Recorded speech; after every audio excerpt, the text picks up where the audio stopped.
નમસ્કાર મિત્રો, welcome to my channel GPSC સાથી. હું નિર્મલ પટેલ આપ સર્વેનું હાર્દિક સ્વાગત કરું છું.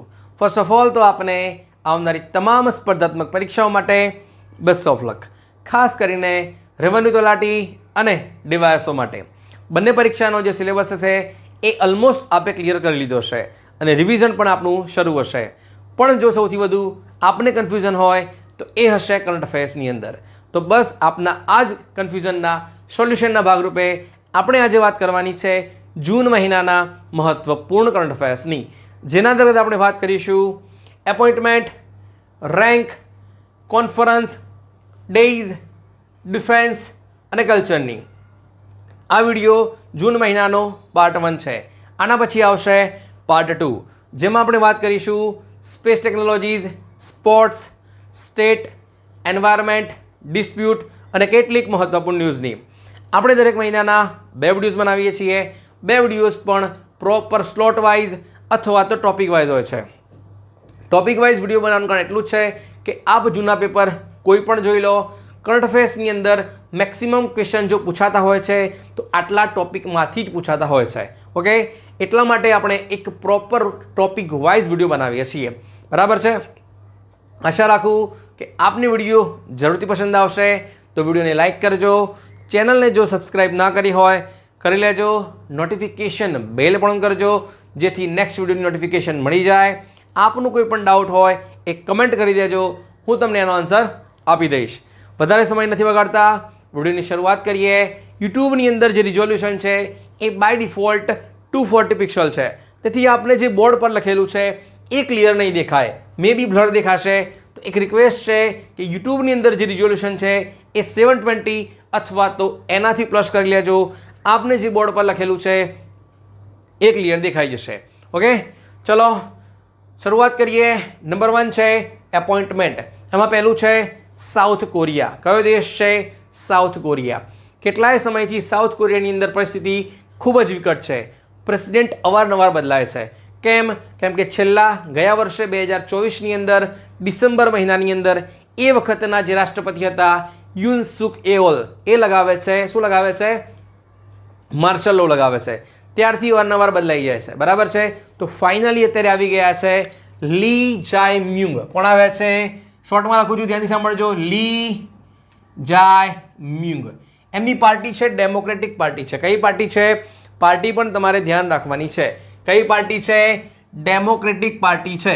શોર્ટમાં લખું છું ડી. ઓકે, એટલે કે 2024ની અંદર ડિસેમ્બર મહિનાની અંદર યુનસુક યોલ લગાવે છે, દેશની અંદર માર્શલ લો લગાવે છે. લોકો પણ વિરોધ કરે છે અને ત્યાંના જે પાર્ટીના લોકો છે એ પણ વિરોધ કરતા હોય છે, રાજીનામું આપે છે. એના પછી આવે છે ચોઈ સાંગમોક, એના પછી આવે છે હેન્ડક્સો. આ નામ તમારે ધ્યાન રાખવાના નથી, પણ ફાઇનલાઇઝ હવે ઇલેક્શનના આધારે જીતી ગયા છે. એ જીત્યા છે લી જાય મ્યુંગ. જે કઈ પાર્ટીના છે? ડેમોક્રેટિક પાર્ટીના છે. એ જ તમારે ખાલી યાદ રાખવાના છે.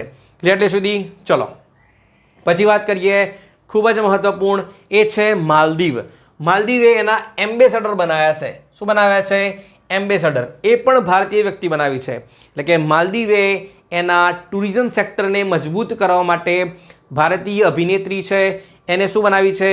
ગ્લોબલ એમ્બેસેડર બનાવ્યા છે. કોના માટે? ટુરિઝમ માટે. એ બનાવી છે કેટરીના કૈફ. કોને બનાવ્યા છે? કેટરીના, શોર્ટમાં લખું છું કૈફ. બરાબર છે? જો તમને પૂછાય છે માલદીવ તો તમે માર્ક કરશો કેટરીના કૈફ. પણ જો તમને પૂછાય છે સાઉથ કોરિયા, સાઉથ કોરિયાએ કઈ ભારતીય વ્યક્તિને તેના ટુરિઝમના પ્રમોશન માટે એમ્બેસેડર બનાવ્યા છે તો એનો આન્સર તમે માર્ક કરશો હિના ખાન. પણ જો પૂછાય છે થાઈલેન્ડ પૂછાય છે તો તમારે માર્ક કરવાનું છે સોનુ સૂદ. ત્રણે તમારે ધ્યાન રાખવાના છે. એટલે સુધી કન્ફ્યુઝ ના થતા. પછી વાત કરીએ, ખૂબ જ મહત્વનો ક્વેશ્ચન છે, એ છે MI6 છે. ધ્યાન કરજો, M16 નથી, MI6 છે. એટલે કે એની હેડ બની છે. તો સમજીએ કે MI6 શું છે. જે રીતે ભારતની અંદર આપણી જે ફોરેન ઇન્ટેલિજન્સ એજન્સી છે એને કહેવામાં આવે છે રિસર્ચ એન્ડ એનાલિસિસ વિંગ. એ જ રીતે યુકેની જે ફોરેન ઇન્ટેલિજન્સ એજન્સી છે એને કહેવામાં આવે છે MI6 કહેવામાં આવે છે. MI6ના ઇતિહાસની અંદર પ્રથમવાર જો કોઈ મહિલા હોય એ હેડ બને છે, એટલા માટે આપણા માટે મહત્વપૂર્ણ છે. એ બને છે બ્લેઇઝ મિટ્રવેલી બને છે. ધ્યાનથી સાંભળજો, કોણ બને છે? બ્લેઇઝ મિટ્રવેલી, શોર્ટમાં લખું છું. ઓકે, એટલે કે યુકેની જે ફોરેન ઇન્ટેલિજન્સ એજન્સી છે જેનું નામ છે MI6, એના ઇતિહાસની અંદર પ્રથમવાર કોઈ મહિલા હેડ બને છે, એનું નામ છે બ્લેઇઝ મિટ્રવેલી છે. ક્લિયર એટલે સુધી? ચલો, પછી છે યુનાઇટેડ નેશન્સ જનરલ એસેમ્બલી. એનું 80મું સેશન સપ્ટેમ્બર મહિનાથી સ્ટાર્ટ થશે, એટલે કે સપ્ટેમ્બર 2025થી સ્ટાર્ટ થશે. એની અધ્યક્ષ બની છે એનાલીના બેરબોક. કોણ બની છે? એનાલીના બેરબોક. પણ આપણા માટે ક્વેશ્ચન એ છે કે યુનાઇટેડ નેશન્સ જનરલ એસેમ્બલીની 80મા સેશનની અધ્યક્ષ ચૂંટાયેલ એનાલીના બેરબોક એ કયા દેશથી બિલોંગ કરે છે? તો એ દેશ છે એ છે જર્મની. જર્મનીની પૂર્વ વિદેશ મંત્રી છે એનાલીના બેરબોક. ક્લિયર સુધી? ચલો, પછી છે યુનાઇટેડ નેશન ટુરિઝમ, એટલે કે તમે શોર્ટમાં કહી શકો છો United Nations world tourism organisations, જેનું હેડક્વાર્ટર છે સ્પેનની રાજધાની મેડ્રિડની અંદર. કઈ જગ્યાએ છે? મેડ્રિડની અંદર છે. ઓકે, ચલો, તો એની હેડ બને છે એક મહિલા બને છે. ઓકે, કાર્યકાળ સંભાળશે. ક્યારે સંભાળશે? જાન્યુઆરી 2026થી. ઓકે, પ્રથમવાર બને છે. હેડ પણ કહી શકો છો, અથવા તો તમે સેક્રેટરી જનરલ પણ કહી શકો છો. કોણ બને છે? એ બને છે, શોર્ટમાં લખું છું, શિખા અલ નોવાઇસ. કોણ બને છે? શિખા અલ નોવાઇસ છે. એ કોણ બને છે? એ બને છે United Nations world tourism organisations અથવા તો UN ટુરિઝમ છે, એની પ્રથમ મહિલા શું બને છે?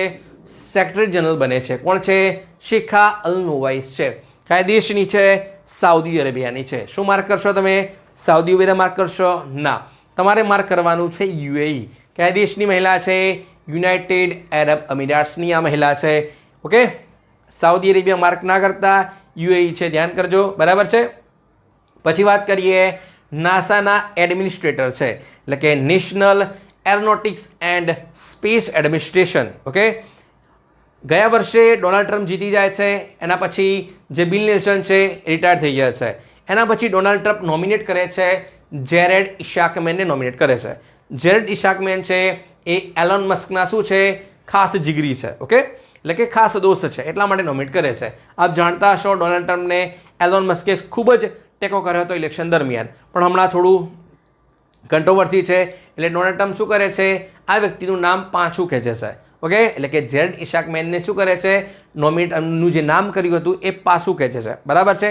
તો ટેમ્પરરી બન્યા હતા જેનેટ પેટ્રો, એટલે કે જાન્યુઆરીથી લઈને જુલાઈ સુધી એક્ટિંગ એડમિનિસ્ટ્રેટર હતા જેનેટ પેટ્રો, જે એક મહિલા છે, પણ હવે બની ગયા છે ફાઇનલી સીન ડફી બન્યા છે. કોણ બન્યા છે?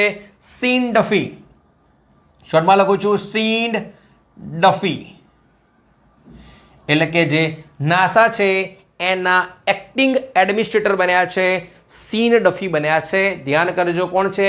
સીન ડફી છે, એટલે કે પુરુષ જ છે, મહિલા નથી. આના પહેલાં જે હતા જેનેટ પેટ્રો એ મહિલા હતા. બરાબર છે? પછી છે મેટા માર્ક ઝુકરબર્ગ. ઓકે, એને જે ઇન્ડિયાના હેડ બનાવ્યા છે એ છે અરુણ શ્રીનિવાસ. કોણ બનાવ્યા છે? અરુણ શ્રીનિવાસ છે.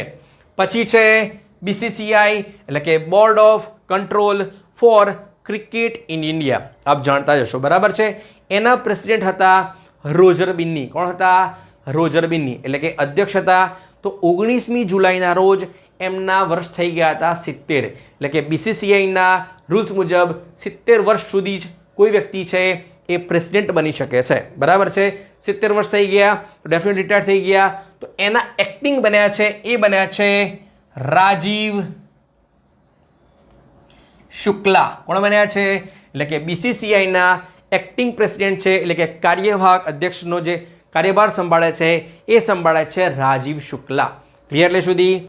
પછી છે CII, એનું ફૂલ ફોર્મ છે કન્ફેડરેશન ઓફ ઇન્ડિયન ઇન્ડસ્ટ્રી. એના ચેરમેન કહી દો અથવા પ્રેસિડેન્ટ બને છે એ છે રાજીવ મેમાની. કોણ બન્યા છે? રાજીવ મેમાણી. પછી રો રિસર્ચ એન્ડ એનાલિસિસ વિંગ, જેનું હેડક્વાર્ટર છે નવી દિલ્હી ખાતે. ઓકે, આના પહેલાં જે રો છે એના ચીફ હતા રવિ સિન્હા, તો એ રિટાયર થઈ ગયા છે અને હવે બને છે પરાગ જૈન. કોણ બને છે? પરાગ જૈન. એટલે કે ભારતની જે ફોરેન ઇન્ટેલિજન્સ એજન્સી છે જેને કહેવામાં આવે છે રિસર્ચ એન્ડ એનાલિસિસ વિંગ, એના ચીફ બને છે પરાગ જૈન. ઓકે, પહેલા કોણ હતા? રવિ સિન્હા. પછી છે central board of direct taxes, એના ચેરમેન બને છે કોણ બને છે? રવિ અગ્રવાલ. કોણ બને છે? રવિ અગ્રવાલ. શું નવા બન્યા છે? ના, નવા નથી બન્યા, પણ સરકારે શું કર્યું છે? એમને એક્સટેન્શન આપ્યું છે.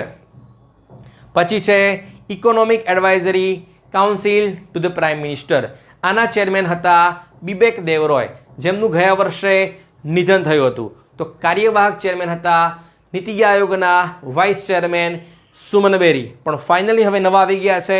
એ આવી ગયા છે મહેન્દ્ર દેવ. કોણ આવ્યા છે? મહેન્દ્ર દેવ. એટલે કે economic advisory council to the prime minister, એના ચેરમેન ફાઇનલી આવી ગયા છે, સરકારે નિયુક્ત કર્યા છે, એ છે મહેન્દ્ર દેવ. ક્લિયર એટલે સુધી? ચલો હવે વાત કરીએ રેન્ક. જગ્યા ઓછી છે એટલે લખ્યું નથી, પણ આ રેન્ક છે. એમાં નંબર 1 છે ગ્લોબલ જેન્ડર ગેપ ઇન્ડેક્સ. રેન્કની અંદર તમારે ધ્યાન રાખવાનું છે કે કોઈ પણ ઇન્ડેક્સ છે એ કઈ સંસ્થા આપે છે. તો સમજો જે ગ્લોબલ જેન્ડર ગેપ ઇન્ડેક્સ છે એ આપે છે વર્લ્ડ ઇકોનોમિક ફોરમ. તો આના એક 4 માપદંડ છે. એટલે કે કોઈ પણ દેશની અંદર હેલ્થ, એજ્યુકેશન, ઇકોનોમિક અને પોલિટિક્સની અંદર મહિલાઓ અને પુરુષોનું જે મહત્ત્વ છે, પ્રભુત્વ છે, એ કેટલું છે અથવા તો કેટલું અંતર છે, એને માપીને ઇન્ડેક્સ તૈયાર કરવામાં આવે છે. એને કહેવામાં આવે છે global gender gap index. Okay, ચલો ભારતનો ક્રમ કેટલો છે? ભારતનો ક્રમ છે 131 છે. કેટલો છે? 131. પણ કેટલા દેશોમાંથી? 148માંથી. ઓકે, આશા રાખીએ કે ભારત સરકાર આ ક્ષેત્રે પણ ખૂબ જ કામ કરે. ઓકે, નંબર 1 છે આઇસલેન્ડ, બીજા પર છે ફિનલેન્ડ અને ત્રીજા પર છે N4 એ નોર્વે છે. નેધરલેન્ડના સમજતા અને છેલ્લે છે 148મો છે એ છે પાકિસ્તાન છે. પાકિસ્તાન સિવાયના જેટલા પણ આપણા પાડોશી દેશો છે, અફઘાનિસ્તાન સિવાયના, એ બધા આપણા કરતાં આગળ છે.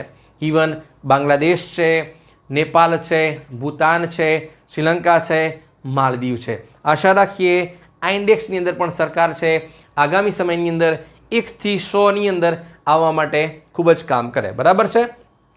પછી વાત કરીએ એનર્જી ટ્રાન્ઝિશન ઇન્ડેક્સ. ઓકે, એટલે કે આપ જાણતા હશો કે ભારતની અંદર અથવા દુનિયાની અંદર જે આપણે શું કરવાનું છે, રિન્યુએબલ એનર્જીનું જે ફિલ્ડ છે એમાં ખૂબ જ કામ કરવાનું છે. એટલે કે આપણે અત્યારે પરંપરાગત શોધથી ક્યાં જવાનું છે? બિન પરંપરાગત શોધ પાસે જવાનું છે. એટલે કે એમાં શું કરવાનું છે? ઉપયોગ વધારે કરવાનો છે. બરાબર છે. તો ઇન્ડેક્સ કોણ આપે છે? વન્સ અગેઇન એ આપે છે વર્લ્ડ ઇકોનોમિક ફોરમ આપે છે. કોણ આપે છે? વર્લ્ડ ઇકોનોમિક ફોરમ આપે છે. ભારતનો ક્રમ કેટલો છે? 71 છે. ખૂબ જ સારો કહેવાય આમાં તો. બરાબર છે. કેટલા દેશોમાંથી? 118માંથી. ઓકે, નંબર 1 કોણ છે? આમાં તમારે એક જ યાદ રાખવાનું છે, એ છે સ્વીડન છે. સ્વિટ્ઝરલેન્ડના સમજતા સ્વીડન છે. ઓકે, તો પણ આ ફિલ્ડની અંદર પણ આપણે શું કરવાનું છે? હજુ ઘણું એવું કામ કરવાનું છે રિન્યુએબલ એનર્જી માટે. બરાબર છે. ચલો પછી વાત કરીએ, ખૂબ જ મહત્વનો ક્વેશ્ચન છે, એ છે QS વર્લ્ડ યુનિવર્સિટી રેન્કિંગ 2026. ધ્યાન કરજો, 2026 છે. બરાબર છે. તો પ્રશ્ન છે કે તાજેતરની અંદર પબ્લિશ થયેલ QS વર્લ્ડ યુનિવર્સિટી રેન્કિંગની અંદર ભારતની કેટલી યુનિવર્સિટીનો સમાવેશ થયો છે? ખ્યાલ આવી ક્વેશ્ચન તમને. તમે માર્ક કરશો 54. કેટલી માર્ક કરશો? 54. ઓકે, લખી દઉં છું અહીંયા હું. એટલે કે QS વર્લ્ડ યુનિવર્સિટી રેન્કિંગ છે એની અંદર ભારતની 54 યુનિવર્સિટીનો સમાવેશ થયો છે. ક્લિયર એટલે સુધી? આ સાથે જ ભારત દુનિયાનો કેટલામો દેશ બન્યો છે? નંબર 1 પર છે અમેરિકા, બીજા નંબર પર છે UK અને ત્રીજા નંબર પર છે એ છે ચાઇના છે. 54 યુનિવર્સિટી સાથે ભારત ચોથા ક્રમે છે. ક્લિયર એટલે સુધી? ચલો, દુનિયાની અંદર નંબર 1 છે એ છે MIT એટલે કે મેસાચ્યુસેટ ઇન્સ્ટિટ્યૂટ ઓફ ટેકનોલોજી, અમેરિકાની છે. ભારતની અંદર નંબર 1 કોણ છે? ભારતની અંદર નંબર 1 છે IIT દિલ્હી. ઓકે, દુનિયામાં ક્રમ કેટલો? તો 123મો છે.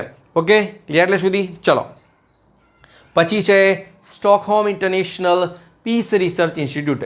એને ડેટા આપ્યો છે કે કયા દેશ પાસે કેટલા ન્યુક્લિયર વોરહેડ છે, એટલે કે કેટલા ન્યુક્લિયર પાઇલ્સ છે. ઓકે, તો ભારત પાસે કેટલા છે? ડેફિનેટલી ભારત તો આપણને ખબર હોવું જોઈએ. તો ભારત પાસે છે એ છે 180. કેટલા છે? 180. ઓકે, આ ડેટા છે એ જાન્યુઆરી 2025 સુધીનો છે. બરાબર છે? ચલો, બીજા દેશોનું પણ ધ્યાન રાખી લઈએ.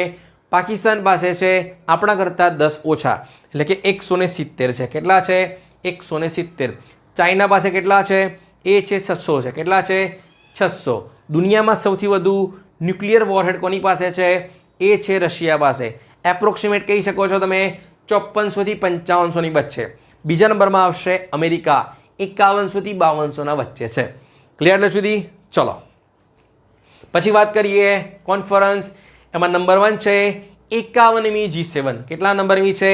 51મી G7. કઈ જગ્યાએ યોજાઈ? એ યોજાય છે, ધ્યાન કરો, 3 તમારે નામ ધ્યાન રાખવાના છે. એ છે કનાનાસ્કીસ. ઓકે, જગ્યાનું નામ છે કનાનાસ્કીસ. કનાનાસ્કીસ કઈ જગ્યાએ છે? એ છે આલ્બર્ટા. કઈ જગ્યાએ છે? આલ્બર્ટા. આ તમને જોવા મળશે. આલ્બર્ટા ક્યાં છે? એ છે કેનેડાની અંદર. ઓકે, ચલો, 3 તમારે ધ્યાન રાખવાના છે. બરાબર છે? આ તો વાત થઈ 51મી G7. તો 52મી ક્યાં યોજાશે? 52મી યોજાશે ફ્રાન્સની અંદર 2026ની અંદર, એટલે કે આવતા વર્ષે યોજાશે. G7 એટલે કે કેટલા દેશો છે?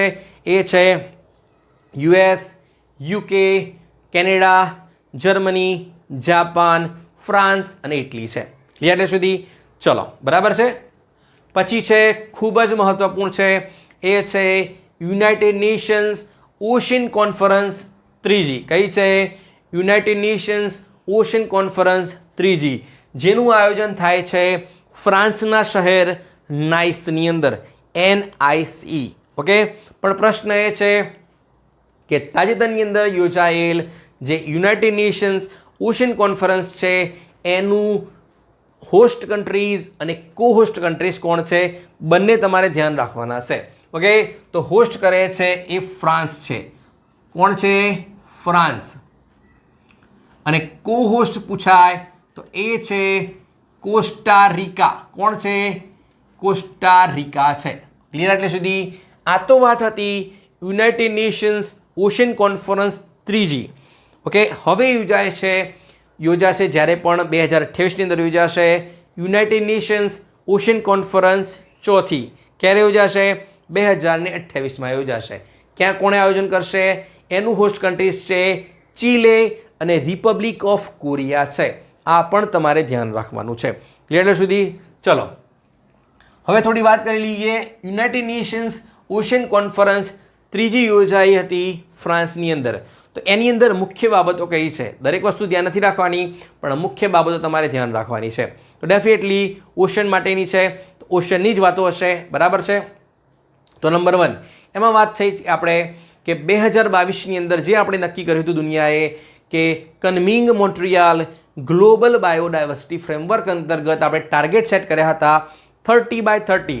એટલે કે શું કરવાનું છે? આપણે દુનિયાની અંદર 30% ઓશિયનને બચાવવાના છે અને 30% જમીનને બચાવવાની છે જે ખરાબ થઈ રહી છે. તો એના પર આપણે કામ કરવાનું છે. ક્લિયર સુધી? નંબર 1 છે. બીજા નંબરમાં વાત થઈ BBNJ-TTની, એટલે કે biodiversity beyond national jurisdiction treaty. જૂના વિડીયોની અંદર કમ્પ્લીટ ચર્ચા કરી છે, જોઈ લેજો. બરાબર છે? એટલે કે BBNJ-TT કહી શકો છો, અથવા તો તમે કહી શકો છો હાઈ સીઝ ટ્રીટી. ભારતે સાઇન કરી છે સપ્ટેમ્બર 2024ની અંદર, રેટિફાઈ કરી નથી. તો કોણ ગયું અહીંયા? ત્યાં ગયા હતા આપણા ministry of science and technology doctor Jitendrasinh ગયા હતા. બરાબર છે? તો એમને કીધું હતું કે હવે અમે વિચાર કરી રહ્યા છીએ, પ્લાન કરી રહ્યા છીએ કે શું કરીએ, અમે આ જે TT છે એને રેટિફાઈ કરીશું, બરાબર છે. એપ્રોક્સિમેટ 55 જેટલા દેશોએ શું કર્યું છે, રેટિફાઈ કર્યું છે. તો સમિટની અંદર જાહેર કરવામાં આવ્યું છે કે સપ્ટેમ્બર સુધીમાં 60 દેશો જો રેટિફાઈ કરી દેશે તો આ જે TT છે એ દુનિયામાં લાગુ થઈ જશે. આ તો વાત થઈ બીજા નંબરની. ત્રીજી વાત થઈ સસ્ટેનેબલ ડેવલપમેન્ટ ગોલ 14, એટલે કે જે યુનાઇટેડ નેશને કેટલા ગોલ નક્કી કર્યા છે, 17 ગોલ નક્કી કર્યા છે. એના અંતર્ગત 14મો છે એ છે લાઈફ બિલો વોટર. કયો છે? સસ્ટેનેબલ ડેવલપમેન્ટ ગોલ લાઈફ બિલો વોટર છે. 14મા ઉપર પણ આપણે શું કરવાનું છે, કામ કરવાનું છે. કેટલા ફંડની જરૂર છે, કેટલું ફંડિંગ આવે છે, એપ્રોક્સિમેટ તમને કહું કે જેટલા ફંડની જરૂર છે એનું 1% ફંડિંગ આવે છે દુનિયામાં. કોના માટે? ઓશનને બચાવવા માટે, બરાબર છે. આપ કેલ્ક્યુલેટ કરી શકો છો. ઓકે, પછી વાત કરીએ SCO સમિટ, એટલે કે શાંઘાઈ કોઓપરેશન ઓર્ગેનાઇઝેશન્સ, જેનું હેડક્વાર્ટર ક્યાં છે? બીજિંગની અંદર છે, જેની અંદર 10 દેશો સામેલ છે. 8 તો ઓલરેડી હતા. ભારત અને પાકિસ્તાન જોડાયા હતા 2017ની અંદર. જ્યારે ભારત જોડાય પાછળ પાકિસ્તાન આવશે જ, બરાબર છે. ચલો, 9મો દેશ બન્યો હતો ઈરાન, અને છેલ્લે ગયા વર્ષે 10મો દેશ બન્યો હતો બેલારુસ. કયો બન્યો હતો? બેલારુસ. ઓકે, તો જે ડિફેન્સ મિનિસ્ટરની જે બેઠક છે એ કયા દેશમાં યોજાઈ? એનું આયોજન થયું હતું ચાઇનાની અંદર. ક્યાં યોજાયું હતું? ચાઇનાની અંદર. ઓકે, તો ડિફેન્સની બેઠક યોજાઈ. ઓકે, ક્યાં યોજાઈ? ચાઇનાની અંદર. તો આપ જાણતા હશો કે જ્યારે પણ કોઈ પણ બેઠક યોજાય છે, આવા સમિટ યોજાતા હોય છે, ત્યારે એક ડિક્લેરેશન અપનાવવાનું હોય છે, એક ડ્રાફ્ટ તૈયાર થાય. ઓકે, તો આ દરમિયાન એક ડ્રાફ્ટ તૈયાર થયો. ઓકે, તો આની અંદર નક્કી થયું કે પહલગામને તમે ઇન્ક્લુડ કરો, કે ભારતની અંદર આતંકવાદીઓએ શું કર્યો હતો? હુમલો કર્યો હતો પહલગામનો, બરાબર છે. કયા આતંકવાદી સંગઠને? ધ રેઝિસ્ટન્ટ ફ્રન્ટ, બરાબર છે. પણ આ ડ્રાફ્ટની અંદર સુદ્ધા ઉલ્લેખ નહોતો આ વસ્તુનો. તો આપણા જે મંત્રી છે, ડિફેન્સ મંત્રી રાજનાથસિંહ, એમને હસ્તાક્ષર ના કર્યા. થોડો ચર્ચા પણ થઈ હતી, કંટ્રોવર્સી પણ થઈ હતી, બરાબર છે. તો કેમ આમ કર્યું? તો આપણા મિનિસ્ટરે કીધું કે જે જાફર ટ્રેન છે પાકિસ્તાનની અંદર હાઈજેક થઈ, એ તમે ઇન્ક્લુડ કરો છો, બરાબર છે. પાકિસ્તાનની અંદર કંઈ બનાવ બન્યો તો તમે ઇન્ક્લુડ કરો ડ્રાફ્ટની અંદર. તો ભારતની અંદર તો આવી ઘટના બની છે, તો તમે કેમ ઇન્ક્લુડ ના કરો? બસ આ જ વાતને લઈને સાઇન નહોતી કરી. એટલા માટે આપણા માટે ખૂબ જ મહત્વપૂર્ણ છે, બરાબર છે. તો 2025ની જે અધ્યક્ષતા છે એ કોણ કરે છે? એ કરે છે ચાઇના. આગામી સમયની અંદર આપણા પ્રધાનમંત્રી મોદી પણ જવાના છે SCO સમિટની અંદર. સપ્ટેમ્બર મહિનાની જશે. કઈ જગ્યાએ? તિયાનજિનની અંદર. કઈ જગ્યાએ? તિયાનજિનની અંદર જશે, બરાબર. પછી છે ક્વાડ સમિટ. તો ક્વાડની અંદર કેટલા દેશો છે? 4. અમેરિકા, ઓસ્ટ્રેલિયા, જાપાન અને ભારત છે, બરાબર છે. તો એની જે કઈ છે? ફોરેન મિનિસ્ટર બેઠક છે. આઈ રિપીટ, ફાઇનાન્સ ના સમજતા વિદેશ મંત્રીની બેઠક છે. હવે તમને થાય કે 2025ની અંદર અધ્યક્ષતા ક્વાડની કોની પાસે છે? એ તો ભારત પાસે છે. તો ડેફિનેટલી ફોરેન મિનિસ્ટરની બેઠક પણ ક્યાં યોજાશે? ભારતની અંદર જ યોજાશે. તો અહીંયા આપણે ખોટા પડી જઈએ છીએ. તો આ બેઠક યોજાય છે, એ યોજાય છે વોશિંગ્ટન DC. ક્યાં યોજાય છે? Washington DC. એ ક્યાં છે? અમેરિકાની અંદર છે. ઓકે, જેની અધ્યક્ષતા કરે છે અમેરિકાના જે વિદેશ મંત્રી છે માર્કો રૂબિયો. ઓકે, કન્ફ્યુઝ ના થતા. 2025ની જે ક્વાડની જે અધ્યક્ષતા છે એ ભારત પાસે જ છે. ઓકે, પ્રધાનમંત્રી હશે, પ્રેસિડેન્ટની અધ્યક્ષતા છે, એની બેઠક યોજાશે, ભારતની અંદર જ યોજાશે. કંઈ એવું કંઈ ના બને તો, બરાબર છે. પણ ફોરેન મિનિસ્ટર પૂછાય તો તમે માર્ક કરશો, અમેરિકા માર્ક કરશો, બરાબર છે. પછી છે 8મું ગ્લોબલ પ્લેટફોર્મ ફોર, ધ્યાનથી સમજો, 8મું global platform for disaster risk રિડક્શનની બેઠક ક્યાં યોજાઈ? એ યોજાય છે જીનેવાની અંદર. ક્યાં યોજાય છે? જીનેવા. જીનેવા ક્યાં છે? સ્વિટ્ઝરલેન્ડની અંદર છે. ઓકે, તો કોણ ગયા હતા? ત્યાં ગયા હતા આપણા પ્રધાનમંત્રી નરેન્દ્ર મોદીના principal secretary doctor PK Mishra ગયા હતા. કોણ ગયા હતા? PK મિશ્રાએ ભારતને રિપ્રેઝન્ટ કર્યું હતું, બરાબર છે. હવે વાત કરીએ 72મી મિસ વર્લ્ડનું આયોજન ક્યાં થયું છે? એ થયું છે હૈદરાબાદની અંદર. કઈ જગ્યાએ? હૈદરાબાદની અંદર. ધ્યાન કરજો, એડિશન પૂછાય તો એ 72મું છે. કઈ જગ્યાએ? હૈદરાબાદની અંદર એટલે કે તેલંગાણાની અંદર. 71મું પણ યોજાયું હતું ભારતની અંદર જ. કઈ જગ્યાએ? મુંબઈની અંદર. 72મું એડિશન યોજાય છે, એમાં જીતે છે થાઈલેન્ડની યુવતી, થાઈલેન્ડની જે મહિલા છે મિસ થાઈલેન્ડ ઓપલ સુચાતા ચુઆંગશ્રી. ધ્યાનથી સાંભળો, કોણ જીતે છે? ઓપલ સુચાતા ચુઆંગશ્રી. પ્રશ્ન છે, ભારતનું જે પ્રતિનિધિત્વ છે એ કોણે કર્યું હતું? એ કર્યું હતું મિસ ઇન્ડિયા 2023. રાજસ્થાનના કોટાથી બિલોંગ કરે છે, એ છે નંદિની ગુપ્તા. ઓકે, અફસોસ કે ટોપ 8ની અંદર પણ જગ્યા નહોતી મળી. બરાબર છે. આ તો વાત હતી 72મી જે મિસ વર્લ્ડ હતી એની. આગામી સમય એટલે કે 2026ની અંદર જે કંઈ પણ આયોજન થશે, જ્યાં પણ થશે ત્યાં ભારતને રિપ્રેઝેન્ટ કોણ કરશે? ત્યાં કરશે ફેમિના મિસ ઇન્ડિયા 2024 નિકિતા પોરવાલ, જે બિલોંગ કરે છે મધ્યપ્રદેશથી. ઓકે, આ તો વાત થઈ મિસ વર્લ્ડ કોમ્પિટિશનની. ઓકે, તો જે 2025 છે એની અંદર આયોજન થશે મિસ યુનિવર્સનું પણ આયોજન થશે. કયા દેશની અંદર? તો એ દેશ છે એ થાઈલેન્ડ છે. કયો છે? થાઈલેન્ડ. તો ત્યાં ભારતને રિપ્રેઝેન્ટ કઈ મહિલા કરશે? એ ડેફિનેટલી આપણા માટે ખૂબ જ અગત્યનું છે. તો જે મિસ યુનિવર્સ યોજાશે 2025ની અંદર થાઈલેન્ડની અંદર, ત્યાં ભારતને રિપ્રેઝેન્ટ કરશે મિસ ઇન્ડિયા યુનિવર્સ અથવા તો મિસ યુનિવર્સ ઇન્ડિયા કહી શકો છો. એ છે મણિકા વિશ્વકર્મા, જે રાજસ્થાનની છે. ઓકે, તો એ રિપ્રેઝેન્ટ કરશે કોને? ભારતને 2025ની જો એડિશન છે મિસ યુનિવર્સનું એની અંદર. ઓકે, કેમ આમ કહી રહ્યો છું? કેમ કે જે 2025ની મિસ યુનિવર્સ ઇન્ડિયા બની છે એ બની છે મણિકા વિશ્વકર્મા બની છે, જે બિલોંગ કરે છે રાજસ્થાનની. ઓકે, નંદિની ગુપ્તા પણ ક્યાંથી બિલોંગ કરે છે? રાજસ્થાનથી જ બિલોંગ કરે છે. ઓકે, ચલો પછી છે 81મી ઇન્ટરનેશનલ એર ટ્રાન્સપોર્ટ એસોસિએશનનું સેશન ક્યાં યોજાયું? ઓકે, એનું આયોજન થાય છે ભારત મંડપમ એટલે કે ન્યૂ દિલ્હી ખાતે. ઓકે, કઈ જગ્યાએ? ન્યૂ દિલ્હી ખાતે. બરાબર છે.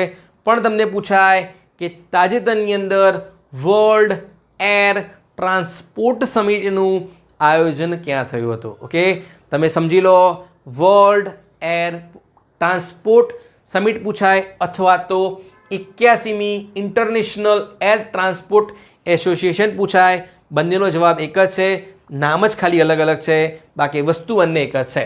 પ્રશ્ન છે કે ઇન્ટરનેશનલ એર ટ્રાન્સપોર્ટ એસોસિએશન છે એનું હેડક્વાર્ટર ક્યાં છે? એ છે મોન્ટ્રિયાલ, કેનેડાની અંદર. ઓકે, ચલો પછી છે નોર્થ એટલાન્ટિક ટ્રીટી ઓર્ગેનાઇઝેશન્સ એટલે કે નેટો, જેનું હેડક્વાર્ટર છે બ્રસેલ્સની અંદર, બેલ્જિયમની રાજધાની. બરાબર છે. એની સમિટ યોજાઈ છે 2025ની અંદર. ક્યાં યોજાઈ? શું એના હેડક્વાર્ટરમાં યોજાઈ? ના, આ યોજાય છે ધ હેગ એટલે કે નેધરલેન્ડની અંદર. કઈ જગ્યાએ? ધ હેગની અંદર યોજાય છે, એટલે કે નેધરલેન્ડની અંદર યોજાઈ છે. બરાબર છે. પછી વાત કરીએ કેટલાક મહત્વપૂર્ણ દિવસ અને એની થીમ. ઓકે, સિલેક્ટેડ જ લીધા છે અને થીમ તો માત્ર હું તમને 2 થી 3 જ કહીશ, વધારે નહીં કહું. બરાબર, ચલો. નંબર 1 છે વર્લ્ડ મિલ્ક ડે એટલે કે વિશ્વ દૂધ દિવસ. એ મનાવવામાં આવે છે 1 જૂન. કઈ તારીખે? 1 જૂને મનાવવામાં આવે છે. પણ તમને પૂછાય કે નેશનલ મિલ્ક ડે, તો તમે માર્ક કરશો 26મી નવેમ્બર. ઓકે, ડૉક્ટર વર્ગીસ કુરિયનનો જન્મદિવસ, એટલે કે ભારતની અંદર કોના પ્રણેતા છે? વ્હાઇટ રિવોલ્યુશનના પ્રણેતા છે. બરાબર છે. ચલો પછી છે વર્લ્ડ બાઇસિકલ ડે 3 જૂન. શોર્ટમાં લખું છું હવે. બરાબર, ચલો પછી છે ખૂબ જ મહત્વપૂર્ણ, એ છે વિશ્વ પર્યાવરણ દિન અથવા તો વર્લ્ડ એન્વાયરમેન્ટ ડે. આપને ખ્યાલ જ હશે. ઓકે, 5મી જૂન. એની થીમ શું છે? એની થીમ છે બીટ પ્લાસ્ટિક પોલ્યુશન. કઈ છે? Bit plastic pollution. હવે ક્વેશ્ચન ધ્યાનથી સાંભળો કે જે વર્લ્ડ એન્વાયરમેન્ટ દિન છે એનું આયોજન અથવા તો એનું જે હોસ્ટ કન્ટ્રીઝ છે 2025ની અંદર એ કયો છે? એટલે કે 2025નો જે વિશ્વ પર્યાવરણ દિન છે એનો મેજબાન દેશ કયો છે? હવે તમે શું કરશો તો તમે માર્ક કરશો રિપબ્લિક ઓફ કોરિયા. શું માર્ક કરશો તમે માર્ક કરશો રિપબ્લિક ઓફ કોરિયા. ક્લિયર? એટલે સુધી કન્ફ્યુઝ ના થતા, બરાબર છે. દિન તો બધાએ ગોખી જ નાખ્યા હોય છે, પણ આવો ટ્વિસ્ટવાળો ક્વેશ્ચન છે એ જો ના કર્યો હોય તો ક્યારેક સમસ્યા થઈ જાય અને આપણો માર્ક્સ જતો રહે છે, બરાબર છે. ચલો, પછી છે વર્લ્ડ ફૂડ સેફ્ટી ડે, એ છે 7મી જૂન.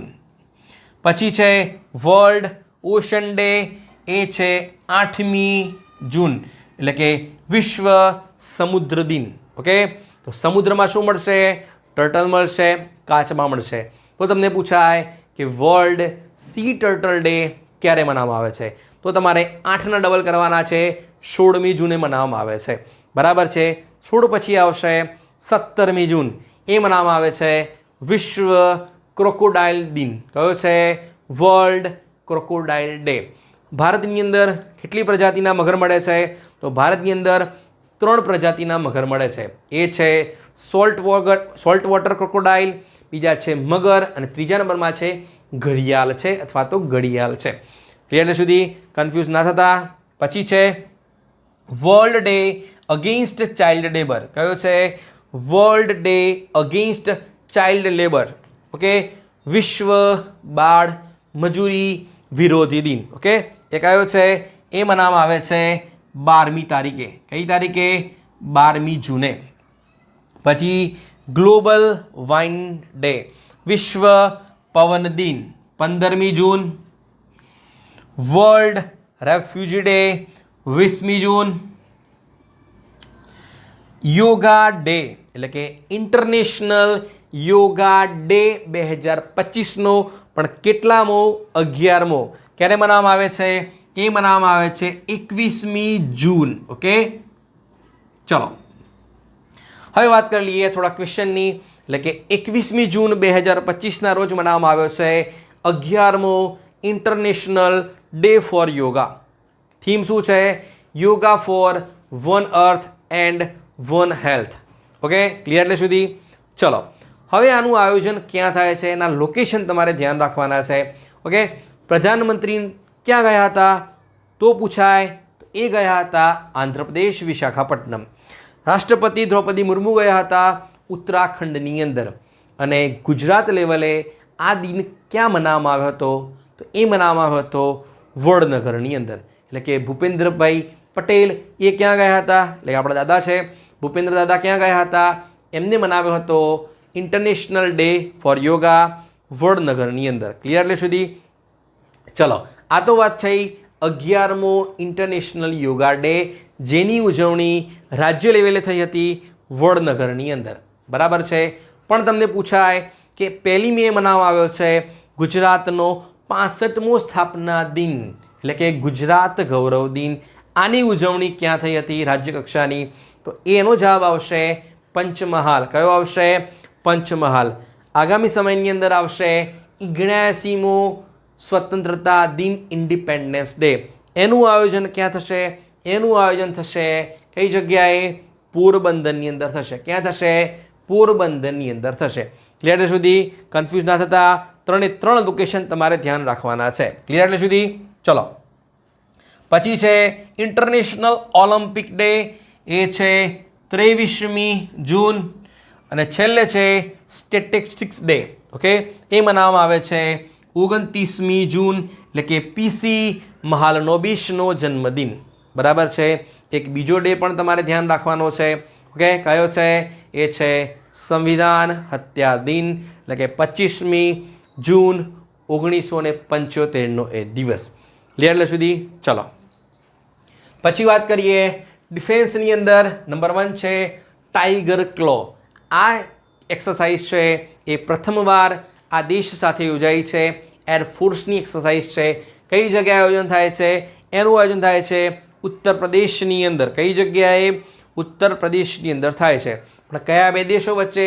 એ થાય છે ઇન્ડિયા એન્ડ અમેરિકા અથવા તો USA. આપ આઈડિયા પણ લગાવી શકો છો કે ટાઈગર ટ્રાયમ્ફ. ક્લિયર? એટલે સુધી ઓકે, ચલો પછી છે 17મી નોમેડિક એલિફન્ટ, ભારત અને મંગોલિયા, એટલે કે ઇન્ડિયા એન્ડ મંગોલિયા. શોર્ટમાં મેંગો લખું છું પણ મંગોલિયા સમજજો, બરાબર છે.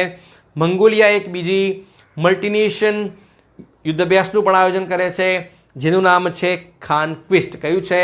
ખાનક્વિસ્ટ. એમાં પણ આપણી જે આર્મી છે એ ગઈ હતી, બરાબર. પછી 8મો શક્તિ ભારત અને ફ્રાન્સ. કઈ જગ્યાએ? ફ્રાન્સની અંદર જ. ઓકે, પછી છે પેસેજ એક્સરસાઇઝ, શોર્ટમાં લખ્યું છે પેસેક્સ બોલાય છે આને, બરાબર છે, પણ શું વંચાય છે? પેસેજ એક્સરસાઇઝ છે. પેસેજ એક્સરસાઇઝ છે એ ભારત રશિયા સાથે પણ કરે છે, યુકે સાથે પણ કરે છે, ન્યૂઝીલેન્ડ સાથે પણ કરે છે અને બીજા કેટલાક દેશો સાથે પણ કરે છે. પણ જો લેટેસ્ટ પૂછાય તમને કે તાજેતરની અંદર ભારતે કયા દેશ સાથે અથવા કયા દેશની નેવી સાથે પેસેક્સ એક્સરસાઇઝ કરી છે, તો એનો જવાબ છે યુકે. કયો છે? યુકે, એટલે કે ઇન્ડિયા એન્ડ યુકે. પણ કઈ જગ્યાએ? North Arabian C. ઓકે, કઈ જગ્યાએ? નોર્થ અરેબિયન સીની અંદર. ક્લિયર એટલે સુધી? ચલો પછી વાત કરીએ પ્રોજેક્ટ કુશ. તાજેતરમાં ચર્ચામાં રહેલ જે પ્રોજેક્ટ કુશ છે, ઓકે, એ કોણ બનાવી રહ્યું છે? એ બનાવી રહ્યું છે DRDO. કોણ બનાવે છે? DRDO, એટલે કે defence research and development organisations. તો 2022ની અંદર જ આ પ્રોજેક્ટને મંજૂરી મળી ગઈ છે અને ગ્રાન્ટ પણ એલોટ થઈ ગઈ છે. તો જે DRDO કહે છે કે અમે આના ઉપર પ્રોગ્રેસ અથવા તો જે કામ છે એ કરી જ રહ્યા છે. ઓકે, તો શું છે પ્રોજેક્ટ DRDO? તો પ્રોજેક્ટ DRDO અંતર્ગત છે DRDO છે એ બનાવે છે one type of air defence system બનાવે છે. પણ શેની? Long range air defence system. એટલે કે ભારત છે અથવા DRDO છે એ પ્રોજેક્ટ કુશ અંતર્ગત long range air defence missile system બનાવે છે. ઓકે, કેટલી રેન્જની? તો એની ટાઈપ આપી છે અને M1, M2 એન્ડ M3. એટલે કે અમે શું કરીશું? 150થી લઈને 250 અને છેલ્લે 350 રેન્જ સુધીની શું બનાવીશું? અમે એર મિસાઇલ ડિફેન્સ સિસ્ટમ બનાવવાના છીએ. ક્લિયર એટલે સુધી? ચલો પછી છે પ્રોજેક્ટ વિષ્ણુ. કયો છે? પ્રોજેક્ટ વિષ્ણુ. આના અંતર્ગત શું કરવાનું છે? આ પણ બનાવે છે DRDO, પણ આ શું બનાવે છે? હાઇપરસોનિક ક્રૂઝ મિસાઇલ બનાવે છે. શું બનાવે છે? હાઇપરસોનિક ક્રૂઝ મિસાઇલ બનાવવાની છે. ક્લિયર એટલે સુધી? ચલો, જેની સ્પીડ હશે મેક 8, એટલે કે 11,000 કિલોમીટર પર અવર અને એની રેન્જ હશે 1500 કિલોમીટર. બરાબર છે. હવે જ્યારે વાત જ થઈ રહી છે ડિફેન્સની, તો હમણાં જ આપણા વડાપ્રધાન નરેન્દ્ર મોદી છે એમણે સ્પીચમાં જાહેર કર્યું હતું કે ભારત પોતાની 2035 સુધી શું બનાવી લેશે? એર ડિફેન્સ સિસ્ટમ બનાવી લેશે. બરાબર છે. જે રીતે અમેરિકા બનાવી રહ્યું છે ગોલ્ડન ડોમ. ઓકે, ઇઝરાયલ પાસે છે બરાક મગેન અથવા આયરન ડોમ. તો ભારત પણ બનાવશે. એ છે સુદર્શન ચક્ર છે. કયું છે? સુદર્શન ચક્ર મિશન અંતર્ગત શું બનાવવામાં આવશે? ભારતની પોતાની એર ડિફેન્સ સિસ્ટમ બનાવવામાં આવશે 2035 સુધીમાં. ક્લિયર એટલે સુધી? ચલો પછી છે જોરાવર. તાજેતરમાં ચર્ચામાં રહેલ જે જોરાવર છે એ શું છે? એ છે એ ભારતની પ્રથમ AI અનેબલ લાઇટ ટેન્ક છે. શું છે? લાઇટ ટેન્ક છે, પણ AI enable light tank. Okay, એટલે સુધી? ચલો, પણ બનાવે છે કોણ? એ બનાવે છે લાર્સન એન્ડ ટુબ્રો. ટૂંક સમયની અંદર મેન્યુફેક્ચરિંગ ચાલુ થઈ જશે અને આર્મીને સોંપવાની શરૂઆત થઈ જશે. બરાબર, પણ કઈ જગ્યાએ? L&T કઈ જગ્યાએ બનાવે છે? સુરતની અંદર હજીરા ખાતે બનાવે છે. ઓકે, પણ શું છે? લાઇટ ટેન્ક છે. ઓકે, એટલે સુધી? પછી છે H125 ફાઇનલ એસેમ્બલી લાઇન છે. તો સમજો કે જે H125 એ છે શું? પહેલાં તો એ છે એ હેલિકોપ્ટર છે. ક્લિયર એટલે સુધી? શું છે? હેલિકોપ્ટર છે. એની ફાઇનલ એસેમ્બલી જે લાઇન છે એ બનાવશે ભારતની અંદર. પણ કોણ બનાવશે? એ બનાવશે ટાટા એડવાન્સ સિસ્ટમ લિમિટેડ અને એરબસ. ઓકે, પણ ક્યાં બનાવશે? કોલાર કર્ણાટકાની અંદર. કઈ જગ્યાએ? કોલાર કર્ણાટકાની અંદર. ઓકે, હવે પ્રશ્ન સમજો કે H125ની ફાઇનલ એસેમ્બલી લાઇન કહી શકો છો, મેન્યુફેક્ચરિંગ છે, અથવા તો MRO facility, maintenance, repair and overall facility છે. આ સ્થાપનાર ભારત દુનિયામાં કેટલામો દેશ છે? એટલે કે જે H125 છે એની જે ફાઇનલ એસેમ્બલી લાઇન છે એ દુનિયાની અંદર માત્ર 3 જગ્યાએ છે. એ છે ફ્રાન્સ, અમેરિકા અને બ્રાઝિલની અંદર જ છે. તો ભારત ચોથો એવો દેશ બન્યો છે જ્યાં H125ની ફાઇનલ એસેમ્બલી લાઇન છે એસ્ટાબ્લિશ ક્યાં કરશે? એ કરશે કોલાર કર્ણાટકાની અંદર. કોણ? ટાટા અને એરબસ છે. ક્લિયર એટલે સુધી? ચલો, પછી છે રફાલે ફ્યુસેલેજ. એટલે કે રફાલે ફાઇટર એરક્રાફ્ટ છે એની અંદર જે ઇમ્પોર્ટન્ટ કમ્પોનન્ટ હોય એને કહેવામાં આવે છે ફ્યુસેલેજ કરવામાં આવે છે. તો દુનિયાની અંદર પ્રથમવાર, ધ્યાનથી સાંભળો, દુનિયાની અંદર પ્રથમવાર ફ્રાન્સ છે એ કોઈ દેશની અંદર શું બનાવશે? ફ્યુસેલેજ બનાવશે. બરાબર છે? ફ્રાન્સ કેમ કીધું? ફ્રાન્સની અંદર તો છે જ. બરાબર છે? તો ફ્રાન્સની કઈ કંપની છે? એ છે ડસોલ્ટ એવિએશન. ઓકે, કઈ છે? Dassault aviation. ભારતની ટાટા એડવાન્સ સિસ્ટમ લિમિટેડ. પણ કઈ જગ્યાએ? એ જગ્યાનું નામ છે એ છે હૈદરાબાદ, એટલે તેલંગાણાની અંદર. ક્લિયર સુધી? કન્ફ્યુઝ ના થતા. વન્સ અગેન, H125 પૂછાય તો કોલાર કર્ણાટકાની અંદર, પણ જો રફાલે ફ્યુઝેલેજ પૂછાય તો એનો જવાબ આવશે હૈદરાબાદ, તેલંગાણાની અંદર. ઓકે, પછી છે કૈલાશહર એરપોર્ટ. તાજેતરમાં ચર્ચામાં રહેલ જે કૈલાશહર એરપોર્ટ છે એ ભારતના કયા રાજ્યમાં છે? તો એ છે એ ત્રિપુરાની અંદર છે. ઓકે, તો મુદ્દો કેમ છે મહત્વનો આપણા માટે? સમજાવું. તો આપ જાણતા હશો કે આપણું જે સિલિગુરી કોરિડોર છે અથવા તો જે ચિકન નેક્સ છે એ આપણું જે એન્ટાયર જે નોર્થ ઇન્ડિયા છે એને ભારત સાથે જોડે છે. તો જે ચિકન નેક છે અથવા તો જે સિલિગુરી કોરિડોર છે આની પાસે બાંગ્લાદેશની અંદર આવેલું છે એક એરપોર્ટ આવેલું છે જેનું નામ છે લાલ મોરની હાટ. આનું જે કામ છે એ આપેલું છે ચાઇનાને. એટલે કે બાંગ્લાદેશે લાલ મોરની હાટ છે એનું જે રીડેવલપમેન્ટનું જે કામ છે એ આપ્યું છે ચાઇનાને. ઇવન ત્યાં જે નદી છે એને પણ સંરક્ષણ કરવાનું કામ આપ્યું છે ચાઇનાને.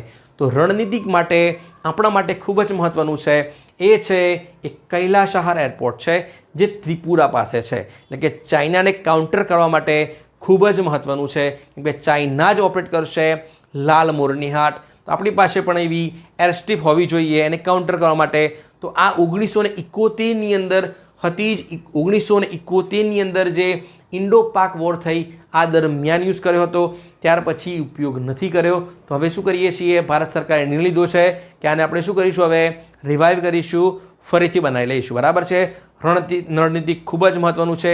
જે રીતે ન્યુમા એરફિલ્ડ લદ્દાખની અંદર છે એટલું જ મહત્ત્વ હવે કૈલાશહર એરપોર્ટનું છે જે કઈ જગ્યાએ છે?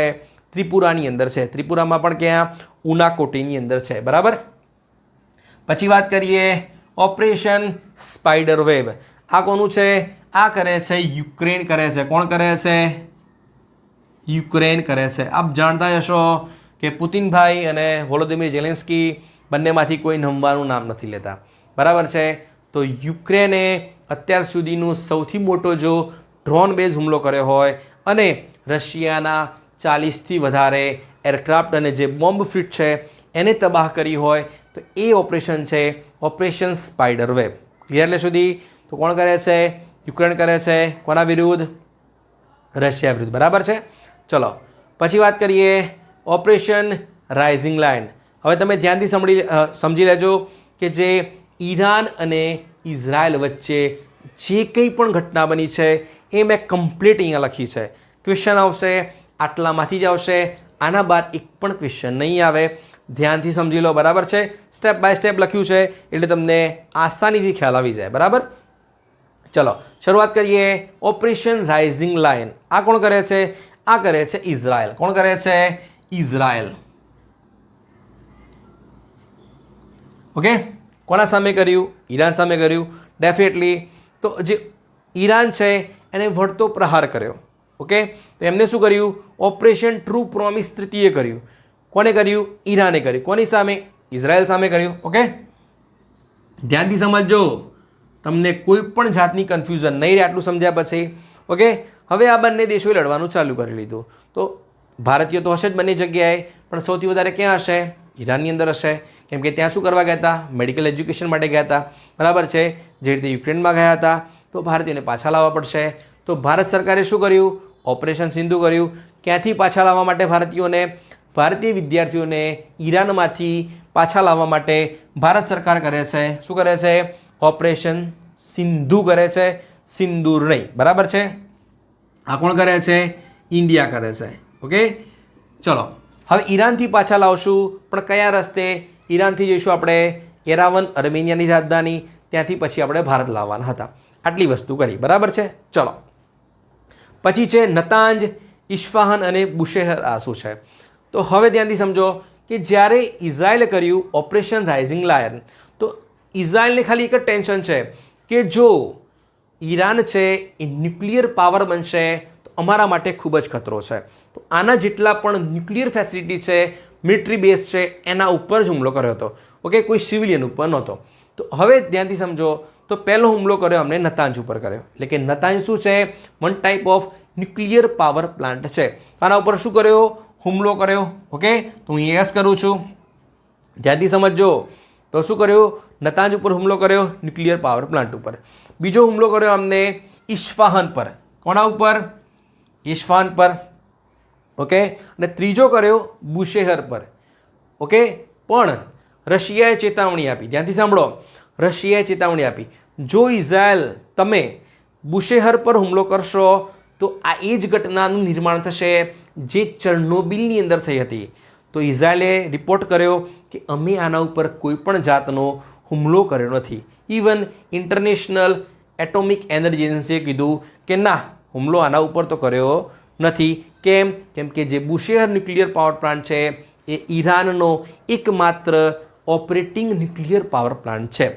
એટલે સુધી ચલો, એટલે આના ઉપર હુમલો કર્યો નહોતો. ઓકે, પછી જગત જમાદારી કરશે ડોનાલ્ડ ટ્રમ્પ. જાણતા હશો આપ, એ કરે છે ઓપરેશન મિડનાઇટ હેમર કરે છે. શું કરે છે? ઓપરેશન મિડનાઇટ હેમર કરે છે. પણ કોના માટે કરે છે? કેમ કે ઇઝરાયલે કર્યું ઓપરેશન રાઇઝિંગ લાયન કર્યું. ઓકે, તો શું તબાહ કર્યું? નતાંજ, ઇસ્ફહાન અને બુશેહર. કહી રહ્યા છે નથી કર્યું, પણ મે બી કર્યું હોઈ શકે. પણ ઇઝરાયલ જોડે એવી ક્ષમતા નહોતી કે જે પૃથ્વીની અંદર, એટલે કે અંડરગ્રાઉન્ડ ન્યુક્લિયર પાવર પ્લાન્ટ હોય એને તબાહ કરે. એટલા માટે શું કર્યું? જગત જમાદારી કરવા માટે ડોનાલ્ડ ટ્રમ્પ આવી ગયા વચ્ચે અને ઓપરેશન કરે છે મિડનાઇટ હેમર. પણ કોને તબાહ કરવા માટે? ફોર્ડો ન્યુક્લિયર પાવર પ્લાન્ટને. કયો ન્યુક્લિયર પાવર પ્લાન્ટ છે? Fordow, FORDOW. આ તમને પૂછાશે. એટલે સુધી કોણ કરે છે? અમેરિકા કરે છે. તો ડેફિનેટલી અમેરિકા કરશે તો કંઈ વસ્તુ વાપરશે. તો એને વાપર્યું હતું B-2 સ્ટીલ્થ બોમ્બર વાપર્યું, જેના અંતર્ગત અમેરિકા શું કરે છે? GBU-57 બોમ્બ નાખે છે. કયો? GBU-57 બોમ્બ નાખે છે ફોર્ડો ઉપર. ઓકે, અને શું કરે છે? આને તબાહ કરે છે, મહદઅંશે તબાહ કરે છે. અને ડોનાલ્ડ ટ્રમ્પે જાહેર કરી દીધું, ટ્વીટ કરી દીધું કે યસ વી સક્સેસફુલ. બરાબર છે. અને પછી પણ ઈરાને જાહેર કર્યું કે ના, કંઈ પણ થયું નથી આને. આ એઝ યુઝ્યુઅલ જે હતું એમનું એમ છે. બરાબર છે. હવે કોણ જાણે કે ન્યૂઝ સાચા છે કે ખોટા?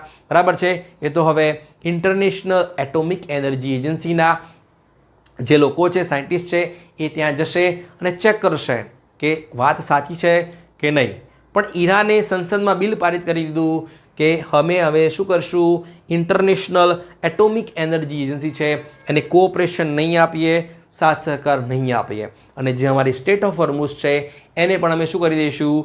બંધ કરી દઈશું. અને NPT છે એમાં પણ અમે જોડાવાની વાત કરવાના નથી. બરાબર છે.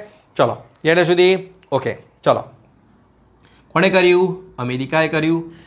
પછી ઈરાન ઓકે ખીજાઈ ગયું, તો એને કર્યું ઓપરેશન હેરાલ્ડ ઓફ વિક્ટરી કર્યું.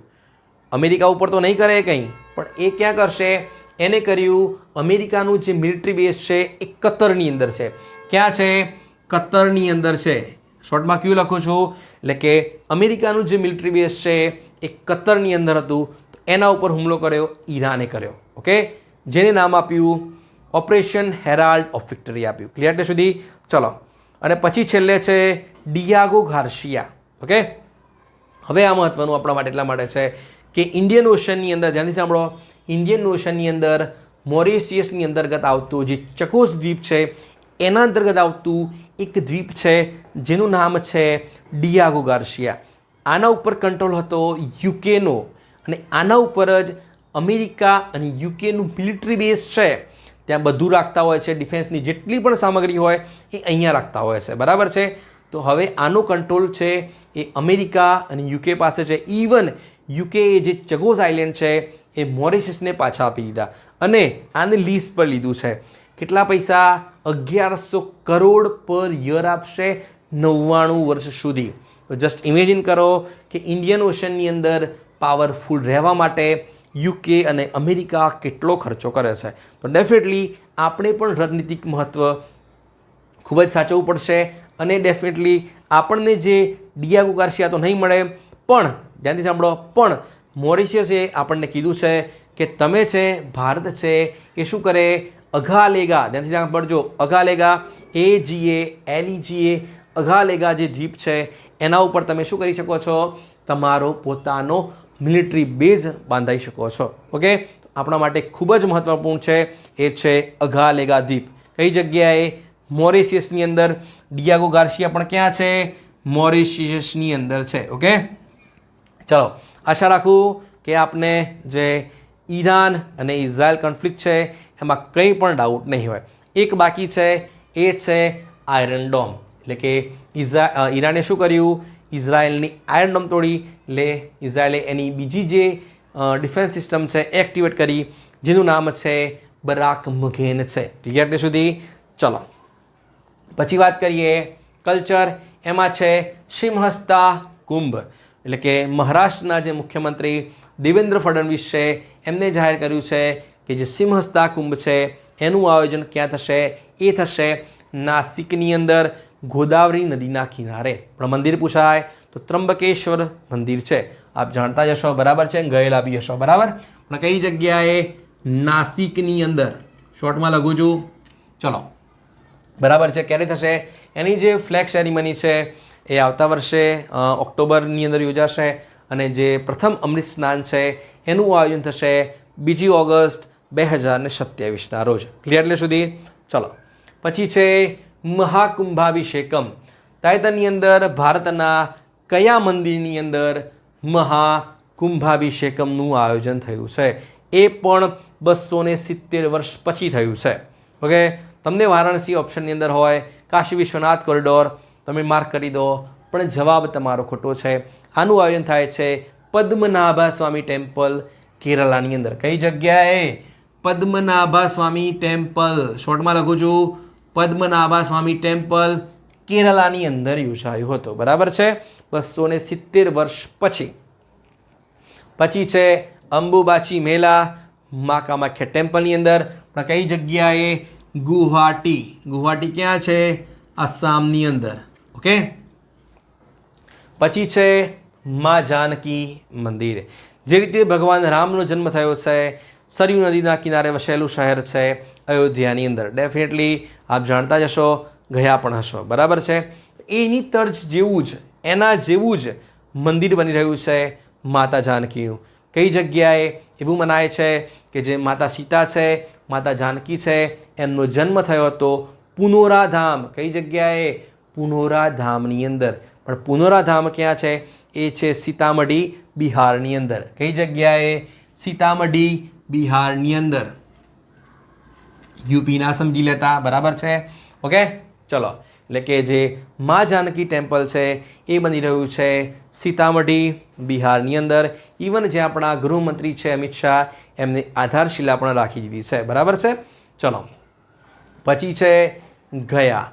પ્રશ્ન છે કે તાજેતરની અંદર જે બિહાર સરકાર છે, નીતિશ કુમાર જે મુખ્યમંત્રી છે, એમને જે ગયા છે એનું નામ બદલીને શું કર્યું છે? તો એમનું નામ બદલ્યું છે. તો કોઈ આઈડિયા લગાવી શકો છો બીજું કરી દીધું છે? ના, આનું ખાલી નામ કર્યું છે, ગયા પરથી કર્યું છે એમને ખાલી ગયાજી. શું કર્યું છે?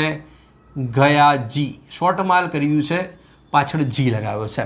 આપ જાણતા હશો કે જે ગયા છે બિહારનું એ ખૂબ જ મહત્ત્વનું ધાર્મિક તીર્થ સ્થળ છે.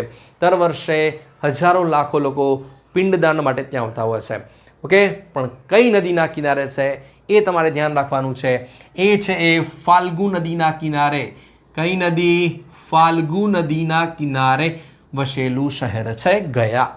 લેટર સુધી ત્યાં એક મંદિર પણ છે જેનું નામ છે વિષ્ણુપદ મંદિર. એટલે સુધી ત્યાં એક જગ્યા પણ છે જેને કહેવામાં આવે છે બોધિ ગયા. ત્યાં એક ટ્રી છે બોધિ વૃક્ષ, જે આપ ઇતિહાસની અંદર વાંચતા હશો કે ત્યાં શું થઈ હતી? ભગવાન બુદ્ધને જ્ઞાનની પ્રાપ્તિ થઈ હતી. એ જ જગ્યા એટલે કે બોધિ ગયા જે આવેલી છે ગયાની અંદર, જેનું નામ કર્યું છે ગયાજી કર્યું છે. એટલે સુધી ચલો. પછી છે બોનાલુ ફેસ્ટિવલ ઓફ ફ્લાવર્સ. એમાં નામ આવે છે તેલંગાણાની અંદર. કઈ જગ્યાએ? તેલંગાણાની અંદર. ક્લિયર? એટલે સુધી ચલો. પછી છે ભગવાન જગન્નાથની રથયાત્રા. કેટલામી યોજાઈ? 148મી. કેટલામી? 148મી. ઓકે. વિશ્વ પ્રસિદ્ધ જગન્નાથપુરી રથયાત્રા. ભગવાન જગન્નાથ, બહેન સુભદ્રા અને ભાઈ બલભદ્ર અથવા તો બલરામ. ઓકે, ત્રણેયના તમારે રથના નામ ધ્યાન રાખવાના છે. ભગવાન જગન્નાથ પૂછાય તો નંદી ધ્વજ, ભાઈ બલભદ્ર તાલધ્વજ અને બહેન સુભદ્રા છે એમનો જે રથ છે એને કહેવામાં આવે છે પદ્મધ્વજ. આ તો વાત થઈ રથની વાત થઈ. ઓકે, ઓડિશાની અંદર એ જાય છે જગન્નાથપુરી મંદિરથી નીકળીને ગુંડીચા અથવા તો ગુંડીચા મંદિર. બરાબર છે. ત્યાંથી રિટર્નમાં જે યાત્રા આવે છે એને કહેવામાં આવે છે બહુદા યાત્રા. કઈ શું કહેવામાં આવે છે? બહુદા યાત્રા કહેવામાં આવે છે. ઓકે, આવી જઈએ અમદાવાદની અંદર. અમદાવાદની અંદર જે ગુજરાતના મુખ્યમંત્રી હશે એ સવારે શું કરશે? રથને શરૂ કરવાની વિધિ કરશે. પણ કઈ વિધિ સાથે?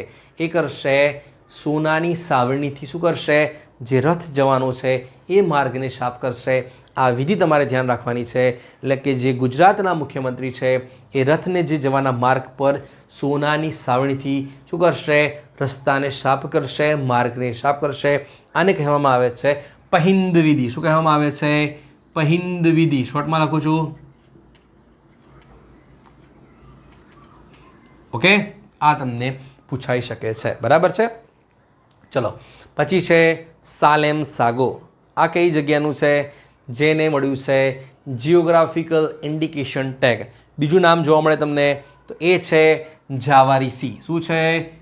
જાવારીસી. એ છે તમિલનાડુનું.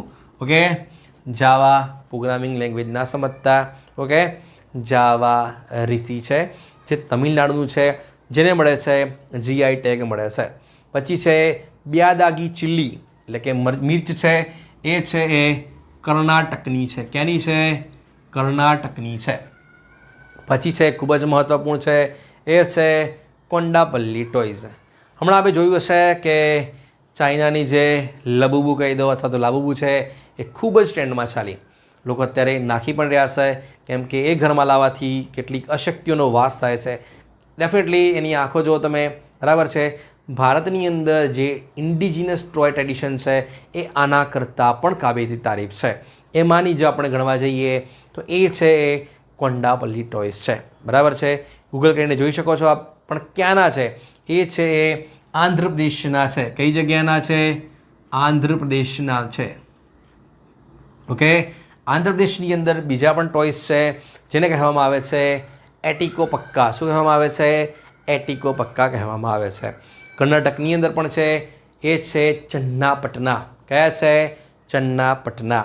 અને તેલંગાણાથી પણ બિલોંગ કરે છે એ છે નિર્મલ ટોયઝ છે. ઓકે, મારા નામના જ છે એ જલ્દી યાદ રહેશે તમને. બરાબર. પછી છે ગોવા ફેની. આ શું છે? આ છે વન ટાઈપ ઓફ લીકર છે. શું છે? ગોન ફેની છે એ વન ટાઈપ ઓફ દારૂ છે જેને શું મળ્યો છે? જીઆઈ ટેગ મળ્યો છે. ક્યાંથી બિલોંગ કરે છે? ગોવાથી બિલોંગ કરે છે. ઓકે ઓકે ચલો. પણ એમાં જે બે છે ફ્લેવર કાજુ ફ્લેવર છે અને નારિયેળ ફ્લેવર છે. મે બી આપ ગોવા ગયા હશો, બરાબર. પછી છે બહજ વિલેજ છે. તાજેતરમાં ચર્ચામાં રહેલ જે બહજ વિલેજ છે એ ભારતના કયા રાજ્યમાં છે? તો એ છે એ રાજસ્થાનની અંદર છે. ક્યાં છે? રાજસ્થાનની અંદર છે. કેમ ચર્ચામાં છે? કેમ કે જે આર્કિયોલોજી સર્વે ઓફ ઇન્ડિયા છે એને અહીંયા શું કર્યું? ઉત્ખનન કાર્ય કર્યું છે અને 4500 વર્ષ જૂની જે માનવ વસાહતો છે એ શોધી કાઢી છે અને ગવર્મેન્ટને રિપોર્ટ આપ્યો છે કે આનું આપણે જે કન્ઝર્વેશન છે, સંરક્ષણ છે એ કેવી રીતે કરી શકીએ, બરાબર છે. પછી છે મિતાથલ અને તિગરાના. આ પણ શું છે? 4500 વર્ષ જૂની હરપ્પન સાઇટ છે. પણ કયા રાજ્યની અંદર? તો એ છે એ હરિયાણાની અંદર છે. કઈ જગ્યાએ? HR મીન્સ કે હરિયાણાની અંદર છે. ઓકે, ક્લિયર એટલે સુધી? ચલો, પણ કેમ ચર્ચામાં છે? કેમ કે જે હરિયાણા સરકાર છે એને આને શું કર્યું છે? પ્રોટેક્ટેડ મોન્યુમેન્ટ જાહેર કરી છે. ઓકે. પછી છે સલખાન ફોસિલ પાર્ક. જે રીતે ગુજરાતની અંદર રૈયોલી ફોસિલ પાર્ક છે અથવા તો ડાયનાસોર પાર્ક છે બાલાસિનોર પાસે છે. ઓકે, પાવાગઢ જતા આપણે જોયું હશે, બરાબર.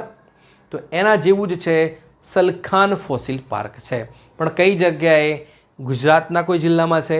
ના, આ છે એ યુપીની અંદર છે. કઈ જગ્યાએ છે? યુપીની અંદર છે. યુપીમાં પણ ક્યાં? યુપીની અંદર છે સોનભદ્રની અંદર છે. ચર્ચામાં એટલા માટે છે કે જે સલખાન ફોસિલ પાર્ક છે એને યુનેસ્કોની અંદર ટેન્ટેટિવ લિસ્ટની અંદર સામેલ કર્યું છે. આઈ રિપીટ, યુનેસ્કોની ટેન્ટેટિવ લિસ્ટ છે, વર્લ્ડ હેરિટેજ સાઇટ નહીં. નેક્સ્ટ વિડીયોની અંદર આપણે વાત કરીશું યુનેસ્કોની વર્લ્ડ હેરિટેજ સાઇટ ભારતની 44. Okay, Maratha military landscape. એટલે સુધી કમ્પ્લીટ સમજાવી દઈશ, એક પણ ક્વેશ્ચન તમારો જશે નહીં. પછી છે મલાલી રેપ્ટર કુટ્ટેઈ. આ શું છે? એટલે કે 1980નું દશક છે, મે બી 1990નું જે દશક છે એની અંદર શું મળ્યા હતા? આના અવશેષો મળ્યા હતા. પણ રિસર્ચમાં અત્યારે ખબર પડી કે ભારતની અંદર 220 મિલિયન વર્ષ પૂર્વે મલેરી રેપ્ટર કુટ્ટેઈ છે એ શું હતા? વિચરતા હતા, ફરતા હતા. તો આ શું છે? આ છે ડાયનાસોર છે. શું છે? ડાયનાસોર છે. એટલે કે સ્મોલ કાર્નિવોરસ છે કે મલેરી રેપ્ટર કુટ્ટેઈ છે એ ભારતની અંદર જૂનામાં જૂના, ધ્યાન કરજો, જોરાસિક પાર્ક કરતાં પણ પહેલો જે એરા છે ટ્રિયાસિક એરા છે એ દરમિયાન શું કરતા હતા? ભારતની અંદર વિચરતા હતા. એટલે કે પ્રાણહિતા ગોદાવરી જે નદી છે, બરાબર છે, અથવા તો આપણે કહી શકો છો કે સાઉથ સેન્ટ્રલ છે એમાંથી મળ્યા હતા આ અવશેષો, બરાબર. ચલો, પછી છે ફાઇટોસોર છે. આ પણ શું છે?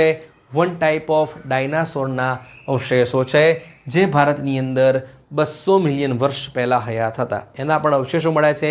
પણ કઈ જગ્યાએથી? આ તમારે ધ્યાન રાખવાનું છે.